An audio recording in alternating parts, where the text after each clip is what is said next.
والسلام على رسول الله. دي سادس مرة أسجل الفيديو ده، وكل ما أسجل أمسح. ليه؟ لأن فيديو يعني أنا بصراحة الفيديوهات اللي فاتت طلعت وغلطت وشتمت وانفعلت لأن الموضوع صعب. لأن زي ما أنتوا عارفين ما بيحسش بالظلم كظلم غير اللي ده الظلم. فالله المستعان. بصوا يا جماعه، انا عايز اقول لكم على حاجه عشان تبقوا واخدين بالكم كويس. الناس اللي لسه مصممه انها تشتري في الفرافره، ابار الفرافره يا جماعه بتختلف عن ابار الوادي الجديد كله في حاجتين رئيسيتين. الحاجه الاولانيه ان الابار السطحيه في الفرافره بتبدا من 300 متر، متوسط 300 متر. تمام. اول حاجه، الابار السطحيه في الفرافره غير قانونيه، مش قانونيه. تمام. يعني حضرتك لو رحت الري عمره ما هيقول لك انا مصرح لك ببير سطحي 300 متر، مش هيحصل. غير مصرح بها في الفرافره، غير قانونيه. تمام. دي اول نقطه. خلينا في اول نقطه دقيقه واحده بس. بقيه المراكز بتاعه الوادي الجديد، الداخله والفرافره، الداخله والخارجه وباريس وبلاط، مصرح بالابار السطحيه فيها. الابار السطحيه فيها قانونيه. تمام. دي اول نقطه. خد عندك تاني نقطه. الفرافره ما ينفعش فيها بير اقل من 200 فدان. لا يصرح، مش هيديك تصريح بير على اقل من 200 فدان. تمام. بقيه المراكز يصرح باقل من 200 فدان. بقيه المراكز الاربعه يصرح باقل من 200 فدان. في الداخله نوادر انك تلاقي بير على 50 فدان، انك تلاقي بير على 100 فدان، دي من النوادر، ولذلك بتبقى اسعارها غاليه. يعني ممكن بتوصل هنا الفدان اللي ما فيش فيه اي حاجه، لا بير ولا تصلح ولا اي حاجه، ممكن يوصل ل 100,000 جنيه. لو البير مساحته قليله بيوصل ل 100,000 جنيه. والناس بتشتري هنا وعلى قلبها زي العسل. الدخلوه بيشتروا هنا على قلبهم زي العسل. يعني انا لو جيت كلمت حضرتك النهارده مثلا وقلت لك ان الفدان ده مثلا فيه 50 فدان، البير على 50 فدان، والفدان مثلا ب 70,000 مثلا، انت تستغرب الكلام ده جدا. لا، الدخلوه بيتخانقوا على الاراضي اللي زي دي، بيتخانقوا خناقه على الاراضي اللي زي دي. تمام. فالنقطه المهمه، النقطتين المهمين اللي انا عايز اوضحهم دلوقتي عشان خاطر هقول لكم الفيديو ده انا عامله ليه. النقطتين اللي احنا اتكلمنا فيهم، ان الفرافره الابار السطحيه فيها غير قانونيه. دي اول نقطه. تاني نقطه، ان البير في الفرافره ما يقلش عن 200 فدان. خلاص. تعالى بقى للموضوع اللي انا اتكلمت فيه وطلعت عدت الفيديو بسببه كم مره. ايه الموضوع او ايه المشكله؟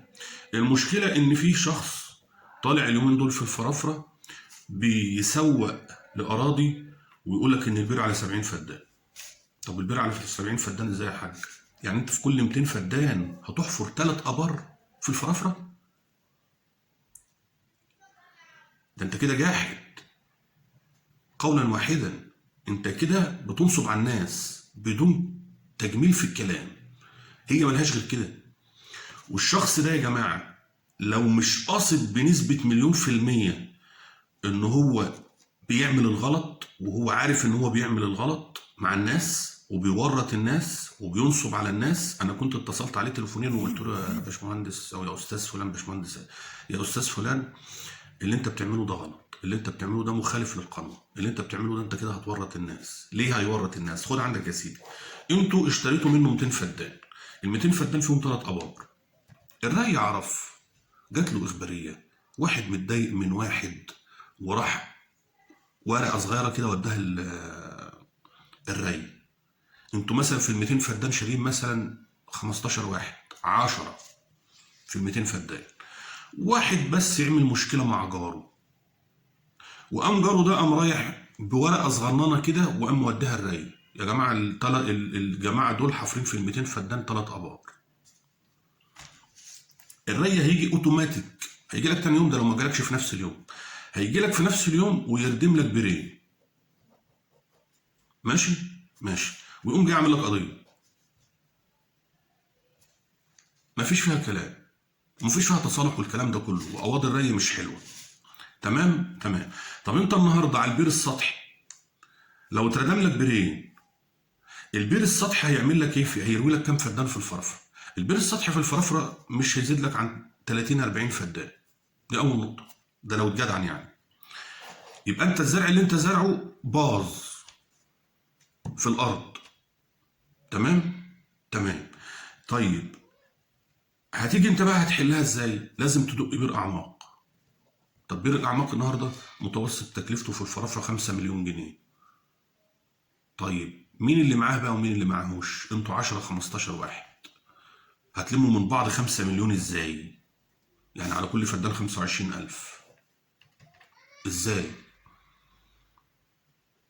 ولما البير الاعماق يتعمل هتروي برضه كام فدان غمر؟ ما انت مشكلتك انك بتروي غمر. هتعمل ايه في المسألة دي؟ فهو الصح النهارده، الصح النهارده اللي يتعمل، الصح النهارده اللي يتعمل ان الشخص ده يجي وتطلعوا بيه على الري،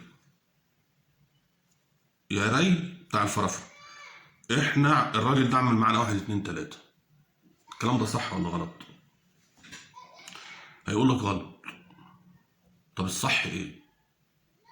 الصح انك تاخد فلوسك من الراجل تاني، او تلزمه انه يحفر لك بير اعماق. في حل تالت؟ لا مفيش حل تالت. انت كده راجل ورطتنا وراجل غررت بينا، واحنا ناس جديده في المنطقه ما نعرفش الصح من الغلط في المنطقه. فالصح ان انت تحفر لنا بير اعماق، واخد بالك، يا اما تاخدوا فلوسكم تاني من الراجل ده، ملهاش حل تاني. والله المستعان.